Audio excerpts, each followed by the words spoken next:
শুভ সকাল। 21 সেপ্টেম্বরের এই সুন্দর সকালে সবাই কেমন আছেন? আমি আছি ভালো। আজকে একটু সাত সকালে ঘুম ভেঙে গেছে। হাতে বেশ খানিকটা হঠাৎ পাওয়ার সময় পেয়ে গেলাম। মাথার ভেতরে একটা জিনিস ঘুরঘুর করছিল, আজকে বলে ফেলি। কয়েকদিন আগেই সপ্তাহখানিক এক ভদ্রলোকের ইন্টারভিউ করছিলাম। ভদ্রলোক 4-5 বছর ক্যারিয়ার হয়ে গেছেন, একটা ভালো ইউনিভার্সিটি থেকে MBA করেছেন। তো আমি তাকে জিজ্ঞেস করছিলাম, এই যে ডিগ্রি নিলেন, মাস্টার্স করলেন, সেটি MBA হোক, MSS হোক, যাই হোক, এর পেছনে কত খরচ করলেন? ভদ্রলোক একটা অ্যামাউন্ট বললেন আমাকে, বেশ এক্সপেন্সিভ। বাংলাদেশের যে কোনো একটি মধ্যবিত্ত বা উচ্চ মধ্যবিত্ত, নিম্নবিত্ত তো বটেই, এরকম একটি পরিবারের তুলনায় অত্যন্ত ব্যয়বহুল একটি শিক্ষা।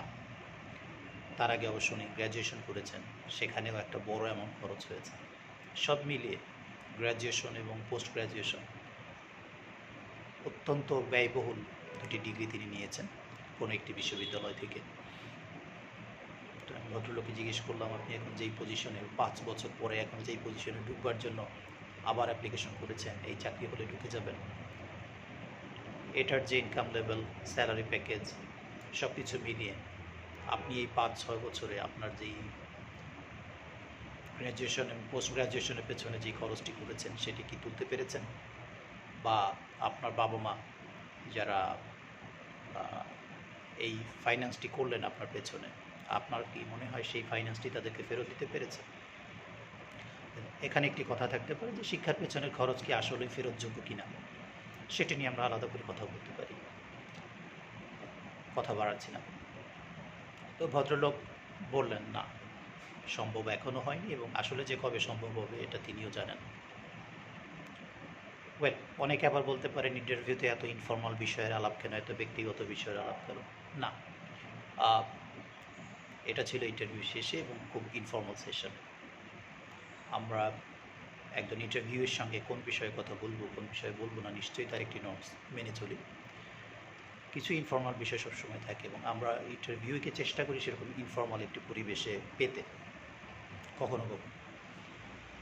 এই ভদ্রলোকের মতোই আরেক ভদ্রলোকের সাথে কথা বলছিলাম ইন্টারভিউতে কিন্তু খুব ইন্টারেস্টিং অভিজ্ঞতা হয়। ওনাকে আমি কথা বললাম প্রায় 15-20 মিনিট।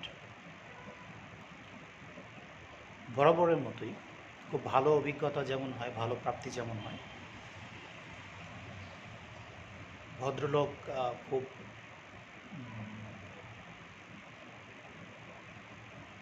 সমসাময়িক এবং বেশ মূল্যবান একটি সাবজেক্টে গ্র্যাজুয়েশন করেছেন। মুশকিলটা হচ্ছে ভদ্রলোক তার গ্র্যাজুয়েশন করার সাবজেক্টটির নাম ঠিকমতো বলতে পারছেন না। দুঃখজনক হলেও এটি সত্যি, সাবজেক্টটির নাম পারফেক্টলি বলতে পারছেন না। এখন বলতে পারেন এটা কি ইন্টারভিউতে পারাটা খুব জরুরি? ইন্টারভিউতে আসলে কোনটি পারা খুব জরুরি এর থেকে বেশি গুরুত্ব পায় ইন্টারভিউতে আসলে আমরা কি খুঁজে বের করার চেষ্টা করি। এত যে প্রশ্ন করি, আমরা কি সেগুলো সঠিক উত্তর অ্যাপ্লিকেন্ট জানেন কি না সেটা দেখতে চেষ্টা করি, নাকি অন্য কিছু? সেই প্রশ্নটি আগে নিজেকে করতে হবে। এই প্রশ্নের যৌক্তিকতা খুঁজবার আগে। যা হোক, ভদ্রলোক নিজের সাবজেক্টটির নামও পারফেক্টলি বলতে পারছেন না। আরও ছোটোখাটো কিছু মৌলিক প্রশ্ন করা হলো, একেবারেই প্রাইমারি, একদম প্রাইমারি, পারছেন না। সেই কি? বুঝতে পারছি ভদ্রলোক হয় নার্ভাস ফিল করছেন, অথবা এত খুঁটিনাটি বিষয় অথবা এত প্রাথমিক বিষয়ে কখনো তার মাথায় আসে। জিজ্ঞেস করলাম, আপনি কতদিন হলো শেষ করেছেন? বললেন 7 মাস। বললাম 7 মাস মাত্র হলো, এর ভেতরে আপনার গ্র্যাজুয়েশনের সাবজেক্টের নাম ভুলে গেছেন? তো ওকে, তারপর বললাম ঠিক আছে, আপনি আপনার যেই সাবজেক্টে পড়েছেন এই বিষয় নিয়ে, এই সাবজেক্টটি নিয়ে যে কোনো একজন তাত্ত্বিকের একটি ডেফিনিশন বলুন। এরকম অনেক ছোট ছোট প্রাথমিক বিষয়, যা হোক পারেন না। এই দুটো বিষয় আমার মাথায় সেদিন থেকে ঘুরছে। আমাদের বিশ্ববিদ্যালয় এবং তার পড়াশোনা, এই বিষয়টা অনেক দিন থেকে আমাকে ভাবাচ্ছে। আমি নিজে একটি বিশ্ববিদ্যালয়ে পড়াশোনা করে এসেছি। আমি নাম বলছি না, বা সেই বিশ্ববিদ্যালয়টিকে নিয়ে গর্ববোধ করি, বিষয়টি এরকম নয়। আমিও একটি বিশ্ববিদ্যালয় থেকে এসেছি, তুলনামূলকভাবে অনেক কম ব্যয়বহুল, এবং এখন থেকে আরও অনেক অনেক আগে। আমাদের দেশের বিশ্ববিদ্যালয়ের মান, পড়াশোনা, আন্তর্জাতিক রেটিং, এগুলো নিয়ে প্রচুর কথাবার্তা হয়। আমরা কোন র্যাঙ্কে আছি, কোন র্যাঙ্কে নেই, অমুক রেটিংয়ে আছি কি নেই, আমাদের অমুক বিশ্ববিদ্যালয়ে অমুক রেটিং আছে কি নেই, পাবলিক প্রাইভেট কনফ্লিক্ট, অনেক কিছু আছে। সব মিলিয়ে বিশ্ববিদ্যালয়ের ভূমিকা, বিশ্ববিদ্যালয়ের পড়াশোনার মান, ইভেন আমাদের সার্বিকভাবে শিক্ষার মান নিয়ে প্রচুর কথাবার্তা আমরা বলে থাকি, শুনে থাকি, লিখে থাকি। অনেকে পজিটিভ বলেন, অনেকে নেগেটিভ বলেন। আজকে পার্টিকুলার বিশ্ববিদ্যালয় জিনিসটার দুটো দিক আমার মাথায় ঘুরছে। প্রথম দিকটা আগে বলে ফেলি। আমি ব্যক্তিগতভাবে মনে করি যে অনেকেই যেটা বলেন যে বিশ্ববিদ্যালয় আমাদের জন্য কর্মী সরবরাহ করতে পারছে না, বিশ্ববিদ্যালয় শিক্ষাক্রম, শিক্ষার পদ্ধতি কর্মমুখী শিক্ষার সঙ্গে সামঞ্জস্যপূর্ণ নয়, এখানে যে সাবজেক্টগুলো পড়ানো হয় সেগুলি চাকরির বাজারের সাথে সামঞ্জস্যপূর্ণ, ইত্যাদি ইত্যাদি ইত্যাদি। আমি এই বিষয়টির সঙ্গে একটু দ্বিমত পোষণ করি। বিশ্ববিদ্যালয়, এই প্রতিষ্ঠানটি, বিশ্ববিদ্যালয় একটি কনসেপ্ট, একটি ধারণা, একটি থিম। এই থিমটি, এই কনসেপ্টটির কাজ চাকরির বাজারের জন্য উমেদার তৈরি করা না। বিশ্ববিদ্যালয় চাকরির বাজারের জন্য ম্যান পাওয়ার সাপ্লাই দেবার দায়িত্বপ্রাপ্ত প্রতিষ্ঠান নয়। বিশ্ববিদ্যালয়ের কাজ চাকরির বাজারের জন্য তার শিক্ষার্থীদেরকে প্রস্তুত করে দেয়া নয়।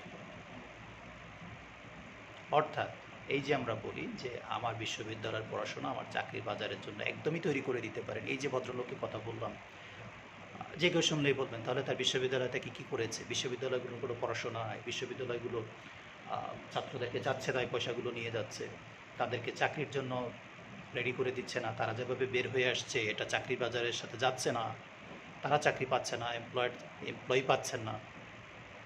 আমি একটু সম্মানের সঙ্গে দ্বিমত পোষণ করি, এটি আমার ব্যক্তিগত মতামত, অনেকের সঙ্গে মিলে যেতে পারে। সার কথা হচ্ছে বিশ্ববিদ্যালয় চাকরিজীবী তৈরির কারখানা নয়। চাকরির বাজারের জন্য শিক্ষার্থীদেরকে তৈরি করা এটি বিশ্ববিদ্যালয়ের থিম নয়।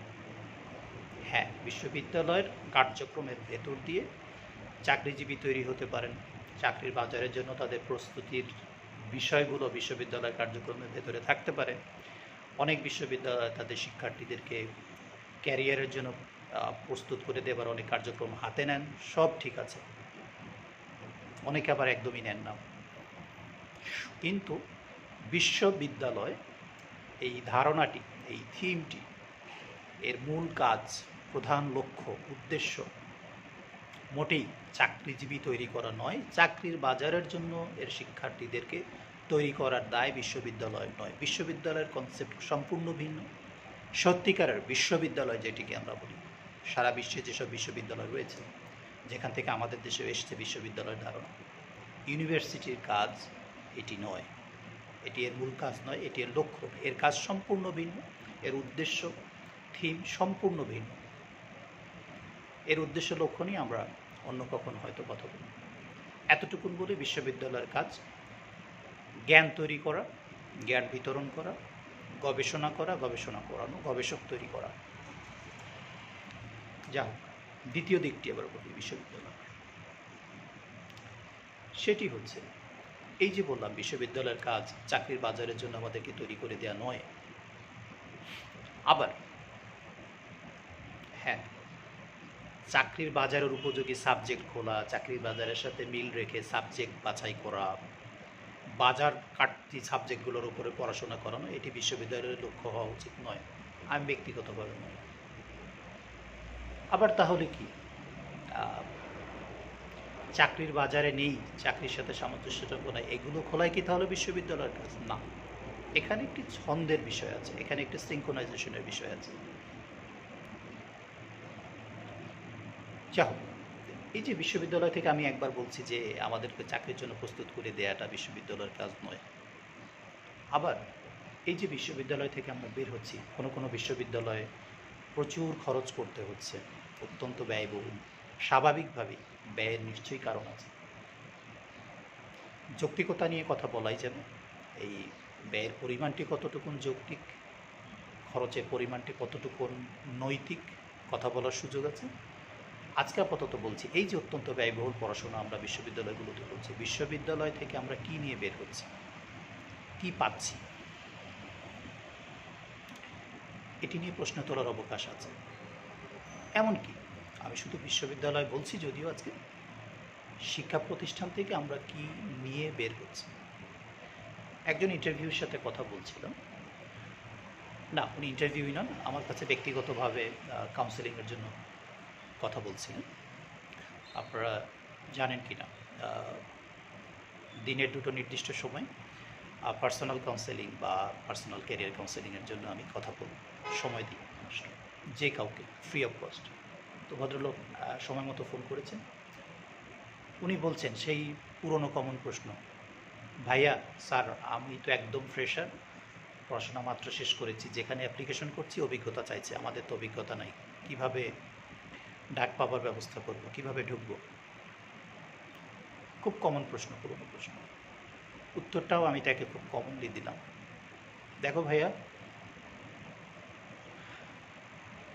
তুমি বা আপনি জীবনের 16-17টি বছর একাডেমিতে কাটিয়েছে, মাত্র বের হয়েছেন, লাইফের 20-22 বছর সময় বয়স পার করে, তার ভেতরে 17 বছরই একাডেমিতে ছিল।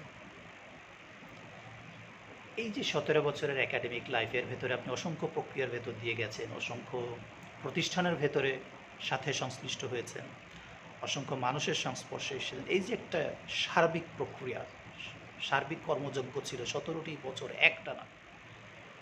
এই সময়টাতে আপনার ভেতরে আপনার একাডেমিক জ্ঞান বাদে আর কি কি অর্জিত করতে পেরেছেন, কি কি নিতে পেরেছেন, কোন কোন প্রতিষ্ঠানের সাথে সংশ্লিষ্ট হয়েছেন, কোন কোন ধরনের কাজের সাথে সংশ্লিষ্ট হয়েছেন, শুধুই কি একাডেমিক পড়াশোনা করেছেন, এর বাইরে কি কোনো কিছুর ভেতর দিয়েই যাননি, কোনো কিছুর সঙ্গেই সংশ্লিষ্ট হননি?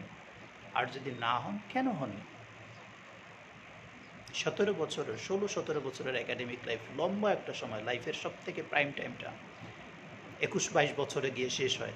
এই যে দীর্ঘ একটি বছর, 5-6 বছরে শুরু হয়, 21-22 বছরে গিয়ে শেষ হয় মোটামুটি। এই দীর্ঘ সময়টাতে আমরা কি শুধুমাত্র বইয়ের পড়াশোনা, notes, coaching, teacher, class, tutorial, শুধু এইটুকুর ভেতরেই ছিলাম? বাকি সময়টা খেলাধুলা, ফেসবুক, ইউটিউব, টিকটক, বন্ধু বান্ধব, আড্ডা, এটা করেই কাটিয়েছি? হ্যাঁ, এগুলো তো লাইফে দরকার আছে, কিন্তু এর বাইরে ক্যারিয়ারকে মাথায় রেখে, ভবিষ্যৎকে মাথায় রেখে আমরা আর কী কী করেছি বা কী কী করা যেত, কী কী করা উচিত ছিল, এই ভাবনাটি স্কুলে, কলেজে, বিশ্ববিদ্যালয়ে থাকতেই ভাবতে হবে। আমি আমার চারপাশে প্রচুর আলোকিত মানুষকে দেখি, ইয়াং জেনারেশনকে দেখি, যারা তাদের পড়াশোনা অথবা ছোটোখাটো ইনভলভমেন্টের বাইরেও প্রচুর প্রচুর ধরনের কার্যক্রমের সাথে নিজেদেরকে জড়িত করেছেন, সেটা সোশ্যাল, সেটা professional, career, part time, freelancing, learning, training, trainer হিসেবে অসংখ্য কাজের সাথে তারা জড়িত। কেউ কেউ তো আছেন জাতীয়ভাবে তারা এখন পরিচিত, ছাত্র অবস্থাতেই করছেন। ডিটেল বলছি না আজকে, আমি বলছি এই যে বিশ্ববিদ্যালয়, কলেজ, স্কুলের একটা দীর্ঘ 16-17 বছর সময়, এটা শেষ করে এসে, পার হয়ে এসে, অনেক লক্ষ টাকা খরচ করে গ্র্যাজুয়েশন, পোস্ট গ্র্যাজুয়েশন করার পরে যদি আমরা বলি যে আমি তো আমার পড়াশোনার বাইরে আসলে কিছু করি নাই, আমার তো কোনো অভিজ্ঞতা নাই, এই যে অভিজ্ঞতা নাই 17 বছর পরে, এটা অত্যন্ত ভুল। অভিজ্ঞতা অর্জন করিনি, এটা অত্যন্ত ভুল। অভিজ্ঞতা মানে শুধু কোনো একটি সওদাগরি অফিসে 2 বছর চাকরি করাকে বোঝায় না। আমরা যখন সার্কুলেশন দিয়ে দিই আমরা কিন্তু অভিজ্ঞতা বলি ঠিকই, এই অভিজ্ঞতা অনেক কিছু মিন করে। আপনি একটি সওদাগরি অফিসের এইচআর ছিলেন কিনা এটা হয়তো আমরা লিখি, কিন্তু শুধু কি সওদাগরি অফিসে এইচআর করলেই অভিজ্ঞতা হয়? আপনি একটি অসওদাগরি অফিসে কাজ করেছেন কিনা, একটা আপনার ইউনিভার্সিটিতে আপনি এইচআরের কাজ করেছেন কিনা, গুড এনাফ। অ্যাটলিস্ট বিগিনিং লেভেলের জন্য তো গুড এনাফ অবশ্যই। ভোরের বাসি পাচ্ছেন। তো এই যে বিষয়টি, অভিজ্ঞতা, দক্ষতা, জানাশোনা, অন্যান্য বিষয়ের সাথে একাডেমিক কার্যক্রমের বাইরেও আমাকে তার ভেতরে নিজেকে জড়িত করতে হবে। সেটি আর্নিং হোক অথবা নন আর্নিং হোক, আমাকে জড়িত করতে হবে। সব কিছু যে আর্নিং হতেই হবে এমন বিষয়টা নয়। তো এই বিশ্ববিদ্যালয়ে থাকাকালীন অন্তত আমরা নিজেদেরকে এইগুলোর সাথে জড়িত করি, অভিজ্ঞতা হয়ে যাবে। এবং বিশ্ববিদ্যালয় বা কলেজগুলোর সঙ্গে যারা জড়িত আছেন তাদের সবসময় আমি একটি অনুরোধ করে থাকি যে আপনারা আপনাদের শিক্ষার্থীদেরকে, ওই যে বললাম চাকরির বাজারের জন্য প্রস্তুত করে দেবেন বিষয়টি এমন নয়। হ্যাঁ, নানা কারণেই পড়াশোনা এখন এক্সপেন্সিভ, তার পেছনেও অনেক লজিক আছে, বিপক্ষে লজিক আছে, কিন্তু তারপর যেহেতু টাকার বিনিময়ে শিক্ষা দেওয়া হচ্ছে বা অনেক ক্ষেত্রে অনেক কম খরচেও শিক্ষা দেওয়া হচ্ছে, এই যে শিক্ষার পেছনে শিক্ষার্থীদের জীবনের প্রাইম টাইমটি চলে যাচ্ছে, এই সময়টিতে তাদেরকে, যেহেতু তারা স্কুল কলেজ বিশ্ববিদ্যালয়ে এঙ্গেজড করছেন, সময় দিচ্ছেন, খরচ করছেন, এনার্জি খরচ করছেন, পয়সা খরচ করছেন, মেধাকে খরচ করছেন, এবং এর পেছনে শিক্ষা কার্যক্রমের পেছনেই তো একটি দেশের বিশাল পরিমাণে এঙ্গেজমেন্ট আছে। এই খরচটা, এই ব্যয়টি যাতে অর্থবহ হয়, কার্যকর হয়, আমরা কিন্তু চেষ্টা করলেই শিক্ষার্থীদেরকে সেই সুযোগটি করে দিতে পারি। আমরা শিক্ষার্থীদেরকে শিক্ষা প্রতিষ্ঠান থেকে বের হবার পরে নিজ নিজ ক্যারিয়ার শুরু করবার জন্য যেই রকম মানুষ হিসেবে বেরোনো দরকার আমরা কিন্তু সেটি করতে পারি। আমরা আমাদের সব রকমের অসঙ্গতির পরেও এটুকু পারি। আমাদের অসংখ্য শর্টকামিংস আছে, অসংখ্য ত্রুটি বিচ্যুতি আছে, অনেক ক্ষোভ বিক্ষোভ বলার আছে, আমি জানি মাথার ভেতরে ঘুরছে, মুখের কাছে চলে আসছে, তারপরেও বলবো এর পরেও সম্ভব এত কিছু পরে। তো শিক্ষার্থীদের তরফ থেকে তো বললাম যে আমরা স্কুল কলেজ বিশ্ববিদ্যালয়ের 16-17 বছরের একাডেমিক লাইফের পাশাপাশি নিজেদেরকে আরও অসংখ্য ধরনের কার্যক্রম, সেটি সোশ্যাল, সেটি প্রফেশনাল, ক্যারিয়ার রিলেটেড, আর্নিং, নন আর্নিং, অসংখ্য কাজের সাথে নিজেদেরকে ইনভলভ করি এবং শিক্ষা প্রতিষ্ঠানে থাকতেই নিজেদেরকে ক্যারিয়ারের জন্য প্রস্তুত করি। আমি চাকরি বলছি না, আমি ক্যারিয়ার বলছি। ক্যারিয়ারের যেই প্রস্তুতিগুলো আমরা বিশ্ববিদ্যালয় শেষ করার পরে বিসমিল্লা করি, একটু কম্পিউটার শিখবো, একটু কমিউনিকেশন শিখবো, 2-4টা সফট স্কিল ট্রেনিং করবো, না। অ্যাটলিস্ট বিশ্ববিদ্যালয় থাকতেই ফার্স্ট ইয়ার থেকেই আমরা আমাদের ক্যারিয়ারের জন্য নিজেদেরকে প্রস্তুত করতে থাকবো। সেই ক্যারিয়ার চাকরি হতে পারে, সেই ক্যারিয়ার সেলফ এমপ্লয়মেন্ট হতে পারে, কিন্তু ব্যক্তিগত প্রস্তুতির জায়গাগুলি কিন্তু কমন, চাকরি হোক বা ব্যবসা বা কনসালটেন্সি, যেটাই বলি। আর শিক্ষা প্রতিষ্ঠানের তরফ থেকে শিক্ষার্থীদেরকে একদম যেভাবে ছেড়ে দেওয়া হচ্ছে, ইভেন তারা নিজের সাবজেক্টের নামটিও বলতে পারে না, সাবজেক্টের নলেজ নাই, কাউকে কাউকে ক্লাস করতে দেওয়া দরকার হয় না, ক্লাস অনেককে জিজ্ঞেস করে আপনি চাকরি করছেন ক্লাস করেন কীভাবে, বললো স্যার ক্লাস করতে হয় না, টিউটোরিয়াল করতে হয় না, অ্যাসাইনমেন্ট করতে হয় না, টার্ম পেপার দিতে হয় না, প্রজেক্ট করতে হয় না, ইন্ডাস্ট্রিয়াল অ্যাটাচমেন্ট নাই, ইন্টার্নশিপ দরকার হয় না, কিন্তু তারা একটা ডিগ্রি পেয়ে যাচ্ছেন 4 বছর পরে, 1.5 বছর পরে। তো আমি প্রশ্ন করি, ভাই যদি ক্লাস না করে যদি ডিগ্রি দেওয়াটা সত্যি অ্যাপ্রোপ্রিয়েট হতো তাহলে এই ক্লাসের সিস্টেমটা রাখা হচ্ছে কেন? দরকার কি বেদরকারি জিনিস?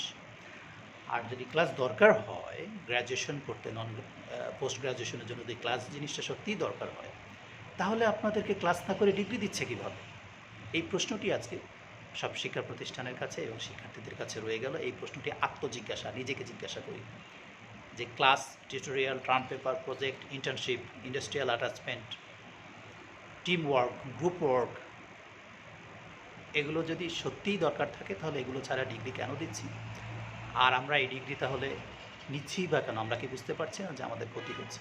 তো আমরা আমাদের অধিকারটুকু বুঝে নিই, আমরা আমাদের দায়িত্বটুকু পালন করি, দুই তরফেই, শিক্ষাদাতা, শিক্ষা গ্রহীতা, এবং শিক্ষার্থীদেরকে তাদের বিশ্ববিদ্যালয় জীবন থেকে বের হবার পরে তাদের ভবিষ্যৎ ক্যারিয়ারের জন্য আমরা প্রস্তুত করি।